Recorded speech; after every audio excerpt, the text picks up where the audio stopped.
ఎద్దులకి నిజంగా ఎరుపు రంగు అంటే ఎందుకు కోపం వస్తుంది? ఆ ఫైట్ జరుగుతున్నప్పుడు అసలు ఎద్దులకు ఎందుకు ఎరుపు రంగుని టార్గెట్ చేస్తుంది? అప్పుడు అదే కోపంతో అక్కడ ఉన్న వాళ్ళ అందరినీ పొడుస్తుంది. ఈ డౌట్ మీ అందరికి వచ్చే ఉంటుంది. అసలు కారణం ఏంటంటే బుల్ ఫైటింగ్ స్పెయిన్ లో అత్యంత ప్రజాదరణ పొందిన మరియు వివిధాస్పదమైన ఆచారాలలో ఒకటి. ప్రతి సంవత్సరం వేసవిలలో ఒక బుల్ ఫైట్ జరుగుతుంది. అతని పేరు మెటాడోర్. తన ఎర్రటి క్యాప్ అంటే ములేటను ఒక ఎద్దు ముందు ఊపుతూ ఉంటాడు. అప్పుడు అది చూడడానికి వేలాదిగా తరలి వస్తారు. ఎద్దు మండుతున్న ఆకారంతో కూడిన ఎరుపు రంగును చూసి కోపంగా దాని వైపు దూసుకుపోతుంది. అసలు ఎద్దులు అలా ఎందుకు చేస్తాయి? అసలు కారణం ఏంటంటే ఎద్దులు ఎరుపు రంగుతో రెచ్చిపోవు. వాస్తవానికి ఎద్దులకు హాని కలిగించే రంగును పెంచడానికి చాలా తక్కువ ఆధారాలు ఉన్నాయి. మ్యూలెస్ వంటి ఇతర ఉంగులైట్స్ లాగా డైక్రోమాటిక్ దృష్టిని కలిగి ఉంటుంది. కానీ ఈ డైక్రోమాటిక్ దృష్టిని ఎద్దులు రంగుని ఎలా వేరు చేస్తుందో చెప్పలేదు. ఎద్దులు రంగును ఎలా గ్రహిస్తాయో మరియు ఎలా గ్రహించాలో అనేక ప్రయోగాలు జరిగాయి. ఎద్దులు వేరు వేరు రంగుల మధ్య తేడాను గ్రహించగలవని ఈ ప్రయోగాలు గుర్తించాయి. కానీ వాటిలో ఏవి ఎరుపు రంగును దూకుడుతో ముడిపెట్టలేదు. ఇది రంగు కాదు, కానీ కేప్ మరియు బుల్ ఫైటర్ల యొక్క కదలిక ఎద్దులను చాలా కోపంగా చేస్తుంది. కానీ బుల్ ఫైటర్స్లలో ఉపయోగించే ఎద్దులు చాలా దూకుడుగా ఉండే జాతికి చెందినవి. కానీ ఆకస్మిక కదలికలు ఈ ఎద్దులకు కోపం తెప్పించి దాడి చేసే విధంగా పెంచబడతాయి. నార్త్ కొరియా ఇంకా క్యూబా కోకోకోలా కొనుగోలుని ఎందుకు స్టాప్ చేసింది? అసలు ఎందుకు అలా జరిగింది తెలుసుకుందాం రండి. మీరు ఎక్కడికి వెళ్ళినా లేదా ఎల్లప్పుడూ కోకోకోలాను ఆస్వాదించగలరని తెలుసుకోవడం ఓదార్పు అనిపిస్తుంది. కానీ దాదాపు ఎక్కడైనా ఈ ఫీజీ డ్రింక్ ఆచరణాత్మకంగా ప్రతి చోట విక్రయించబడుతున్నప్పటికీ ఇది ఇప్పటికీ అధికారికంగా నార్త్ కొరియా లేదా క్యూబాకు చేరుకోలేదు. BBC ప్రకారం ఎందుకంటే ఈ దేశాలు దీర్ఘకాలిక US వాణిజ్యం అంశాల కింద ఉన్నాయి. ఇప్పుడు ఈ లిస్ట్ లో ఇంకో దేశం కూడా చేరుకుంది. ఎందుకంటే 2022లో మరో దేశం ఈ జాబితాలో చేరింది. యుక్రెయిన్ పై దాడి చేసిన తర్వాత కోకోకోలా కంపెనీ రసాయన వ్యాపారాన్ని నిలిపివేసినట్లు ప్రకటించింది. యుద్ధం ప్రారంభమైన 5 నెలల తర్వాత కంపెనీ ప్రపంచంలోని అతిపెద్ద దేశం నుండి దాని నిష్క్రమణను ఖరారు చేసింది.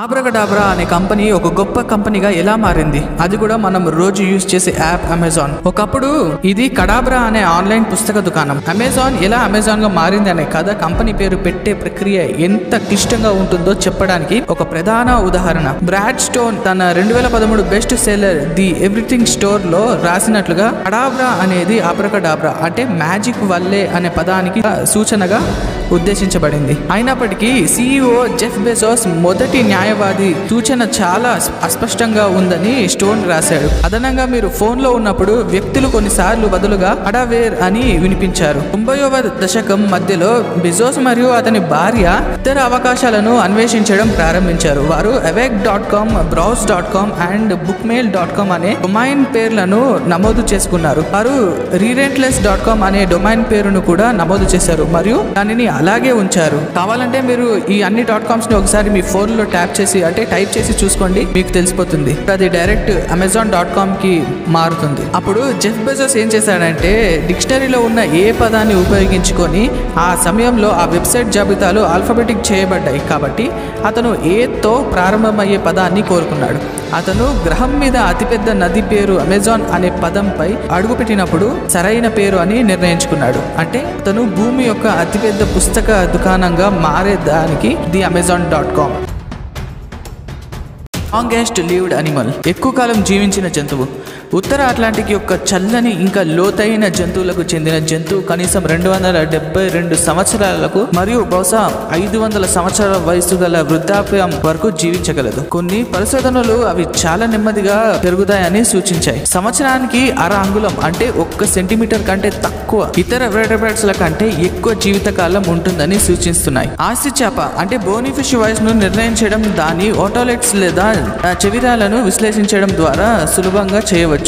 కానీ సొరచేపలు ఎక్కువగా క్యాటలిస్ట్ తో తయారవుతాయి. ఈ రకమైన కఠినమైన 16.5 అడుగుల అంటే 5 మీటర్లు పొడవుతో పరిశోధనలో అతిపెద్ద సొరచేప సుమారు 392 సంవత్సరాల వయసు ఉన్నట్టు అంచనా వేయబడింది. ఆ అంచనా చుట్టూ కొంత సైంటిస్టులు మరియు అతని సహచరులు షార్క్ వయసు 272 మరియు 512 సంవత్సరాల మధ్య ఉందని 95% నిశ్చయతతో నిర్ధారించారు మరియు అది దాదాపు 390 సంవత్సరాలలో ఉండవచ్చు. అలాగే ఆడ గ్రీన్లాండ్ సొరచేపలు 13 అడుగుల అంటే 4 మీటర్ల కంటే ఎక్కువ పొడవుతో లైంగిక అంటే సెక్షువల్ మెచ్యూరిటీకి చేరుకున్నట్లు నివేదించబడింది. 176 కోల్డ్ వాతావరణాలు తక్కువ శరీర ఉష్ణోగ్రతలకు కారణమవుతాయి. అంటే నెమ్మదిగా జీవక్రియ మరియు జంతువుల ఖనిజాలకు తక్కువ నష్టం కలిగిస్తుంది. క్లియోపాట్రా ఎలా చనిపోయింది? ఆమె నిజంగానే పాము కాటుగా చనిపోయిందా? క్లియోపాట్రాది ప్రత్యేకంగా పొయిటిక్ సుసైడ్ గా ఉండేది. ఈజిప్షియన్లకు ఏఎస్పి రాజవంశానికి చిహ్నంగా ఉంది. అయితే నాగపాము క్లియోపాట్రా యొక్క ఇష్టమైన దేవత ఐఎస్ తో సంబంధం కలిగి ఉంది. ఆధునిక ఈజిప్ట్ శాస్త్రవేత్తల ప్రకారం ఈ సిద్ధాంతంతో అనేక సమస్యలు ఉన్నాయి. ఒక విషయం ఏమిటంటే నాగపాములు సాధారణంగా కనీసం 5 అడుగులు పొడవుగా ఉండేవి మరియు 8 అడుగుల వరకు పెరుగుతాయి. బుట్టలో క్లియోపాట్రా సమాధిలోకి అక్రమంగా తరలించడానికి చాలా పెద్దది. అదనంగా అన్ని పాము కాట్లు ప్రాణాంతకం కావు మరియు వారి బాధితులను నెమ్మదిగా మరియు బాధాకరంగా చంపేవి. అసలు క్వశ్చన్ ఏంటంటే క్లియోపాట్రా తనకు తానుగా విషం తాగి చనిపోతే ఆమె ప్రాణాంతకమైన మౌలిక మహిళలని తాగి లేదా విషపూరితమైన లేపనం వేసింది. ఒక పురాతన చారిత్రకుడు స్టార్బో సూచించినట్లు పాము కాటు కంటే ఈ రెండిట్లో ఏదైనా ఆమెను త్వరగా మరియు ప్రభావవంతంగా చంపి ఉండవచ్చు. 2010లో జర్మన్ చారిత్రకుడు క్లియోపాట్రా పురాతన పత్రాల అధ్యయనాలు మరియు టాక్సిలాజిస్టుతో చేసిన పని ఆధారంగా హెమ్లాక్ ఇంకా వుల్ఫ్ స్పెయిన్ అండ్ ఒపియంల వంటి ప్రాణాంతక మిశ్రమాన్ని తీసుకున్నట్లు సూచించాడు.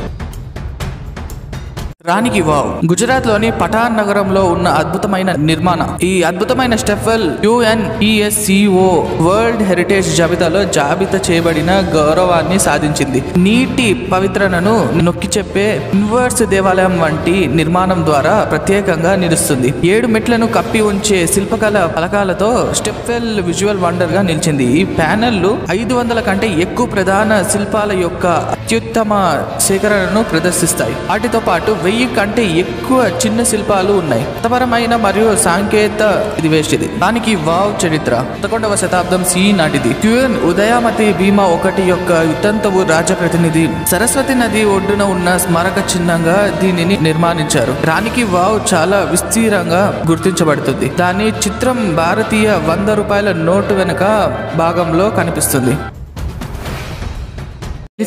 ఎలిఫెంట్ బర్డ్ అనేది ఎలిఫెంట్ వేరు బర్డ్ వేరు కాదు. ఎలిఫెంట్ బర్డ్ అనేది ఒకటి. అది ఎలా అవుతుంది అనేగా మీ క్వశ్చన్. అదేంటో ఎక్స్ప్లెయిన్ చేస్తా. ఎలిఫెంట్ బర్డ్ ఎలా ఉంటుంది? ఎలిఫెంట్ బర్డ్ ఇలా ఉంటుంది. కానీ దీని ఎగ్ ఎంత బరువు ఉంటుందో తెలుసా? చెప్తా వినండి. అప్పుడెప్పుడో 1851లో ఫ్రెంచ్ అకాడమిక్ ఆఫ్ సైన్సెస్ ద్వారా 3 గుడ్లు మరియు పెద్ద పక్షుల ఎముక ఫ్రాగ్మెంట్స్ లభించాయి. 13 అంగుళాలు లేదా 34 సెంటీమీటర్ల పొడవు ఉన్న పెద్ద పరిమాణం కారణంగా ఇది ఇప్పటి వరకు కనుగొనబడిన అతిపెద్ద పక్షి గుడ్డుగా పరిగణించబడింది. గుడ్డు బరువు 22 పౌండ్లు లేదా 10 కిలోగ్రాములు. కోడి గుడ్డుతో పోలిస్తే దాని పరిమాణం 160 రెట్లు ఎక్కువగా ఉంటుంది.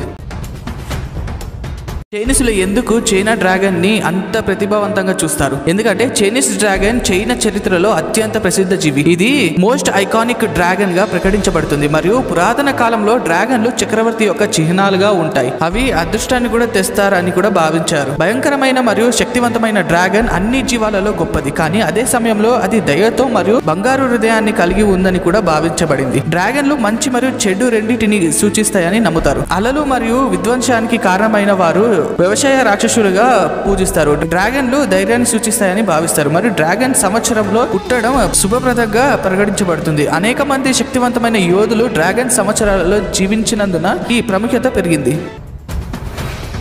ద్వాపర యుగం త్రేతాయుగం తర్వాత 3వ యుగానికి ప్రాతినిధ్యం వహిస్తుంది. దీనిని కనిసా యుగం అని కూడా పిలుస్తారు. ద్వాపర యుగం 8,64,000 మానవ సంవత్సరాల పాటు కొనసాగింది. ఇది మానవ సంభవంలో మంచి మరియు చెడు మెడకు ఉన్న యుగాన్ని సూచిస్తుంది. మానవ శరీరం సత్వగుణాన్ని లేదా సవచత్వాన్ని కోల్పోతున్నందున ప్రజలు తమ శరీరంపై వారి తెలివి కంటే చాలా ఎక్కువ నియంత్రణను పొందుతారు. ద్వాపర యుగం ఉచ్చస్థితిలో ఉన్న సమయానికి మనిషి తన అంతర్గత శరీరం మరియు జ్ఞాపకం పై నియంత్రణ కోల్పోతాడు. తను ప్రపంచంలోని భౌతిక అంశాల పట్ల మరింత ఆసక్తుడయ్యాడు. పెరుగుతున్న కోరికలకు లొంగిపోతాడు. అని దీనిని ఎదుర్కోగలిగే 3 యోధులు ఉన్నారు. వాళ్ళెవరో కాదు, భీష్ముడు, ధర్మరాజు, విదురుడు వంటి మేధావులు మాత్రమే ఈ విధి నుండి తప్పించుకోగలరు. చివరికి సాధారణంగా సమాజంలోని నైతికత్వంలో క్రమంగా క్షీణత ఏర్పడింది. అపారమైన భౌతికత్వం కలిగిన వ్యక్తులు కోరిక మరియు అధికారం కోసం వారి దహనంలో ఎక్కువగా అభ్యంతకరంగా మారారు. సగటు మానవ జీవితకాలం కూడా 1000 సంవత్సరాలకు తగ్గింది. శివుడి శివతాండం వెనుక ఉన్న అసలు నిజం. తారకాసురుడు ఎవరు మరియు వాళ్ళ కుమారులు ఎందుకని దేవతల పైన రివెంజ్ తీసుకోవాలని బ్రహ్మదేవుని దగ్గర వరం కోరారు. అయినా వాళ్ళ వల్లే శివుడు ఆనందంతో శివతాండవం చేశాడా? అసలు కథ ఏంటి? తమ తండ్రి చనిపోయిన తారకాసురునికి ప్రతీకారం తీర్చుకోవాలని కోరికతో అతని ముగ్గురు కుమారులు తారకాక్ష, విద్యున్మాలి మరియు వీరవనుడు బ్రహ్మదేవుడి నుండి వరాలను కోరేందుకు అసాధారణమైన తపస్సును ప్రారంభించారు. అప్పుడు వాళ్ళు 100 సంవత్సరాలు వారు ఒక కాలు మీద నిలబడి 1 సహస్రబడి వరకు కేవలం గాలితో తమను తాము నిలబెట్టుకున్నారు మరియు మరో 1000 సంవత్సరాలు తమ తలపై తిరగబడ్డారు. వారి తపస్సు వారి ముందు ప్రత్యక్షమైన బ్రహ్మదేవుడిని దృష్టిని ఆకర్షించింది. 1000 సంవత్సరాలుగా ఈ అవకాశం కోసం ఎదురు చూస్తున్న సోదరులు అమరత్వం వరం కోసం వేడుకున్నారు. అయితే బ్రహ్మ వారి అభ్యర్థనను తిరస్కరించాడు. అప్పుడు సమిష్టగా చర్చించి ఒక పన్నాగం పన్నారు. బ్రహ్మ తిరస్కరించలేని ఒక ప్రత్యేకమైన అభ్యర్థనతో వచ్చారు. ఇప్పుడు వారు 3 ఎగిరే నగరాలను కలిగి ఉండాలని కోరుకున్నారు. ఒకటి స్వర్గంలో తారకాక్షుడు పాలించే బంగారు కోట, మరొకటి మధ్యస్థ ప్రదేశంలో కమలాక్షగా పరిపాలించిన వెండి రాజ్యం, మరియు మూడవది భూలోక విమానాల్లో విద్యుమలి పరిపాలించబడే రూపకోట.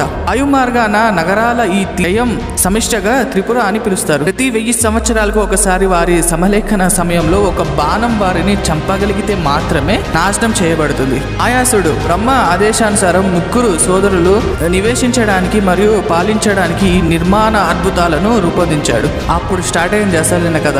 అప్పుడు ఈ సోదరులు చేసిన విధ్వంసంతో విసిగిపోయారు. దేవతలు వారికి సహాయం చేయడానికి బ్రహ్మ వద్దకు పరిగెత్తారు. ఓ బ్రహ్మ, తారకుని కుమారులు అన్ని రంగుల కోసం జీవులను హింసిస్తున్నారు. వారి వరం వారిని ఓడించడానికి అంజనేయంగా మారింది. విధ్వంసక దేవుడైన తారక్ కుమారులను నాశనం చేయలేని బ్రహ్మకు తెలుసు. శివుడిని ఒప్పించాల్సిన అవసరం ఉంది. విష్ణువు మరియు బ్రహ్మతో పాటు దేవతలందరూ శివుడిని జోక్యాన్ని అడిగారు మరియు వారిని ఓడించడానికి పన్నాగం పన్నారు. ఆ 3 నగర కోటల కోసం శివుడు ఓపికగా ఎదురు చూస్తున్నాడు. అప్పుడు శివుడు పశుపతి అస్త్రాన్ని ప్రయోగించాడు. ఇప్పుడు త్రిపురపై విజయంతో శివునికి పట్టరాని ఆనందం వెల్లివిరిసింది. దేవతల సంతోషకరమైన వేడుకకు శివుడు ఆనంద తాండవం అని పిలిచే ఒక శివతాండవం ప్రదర్శనను ప్రవేశం చేశాడు.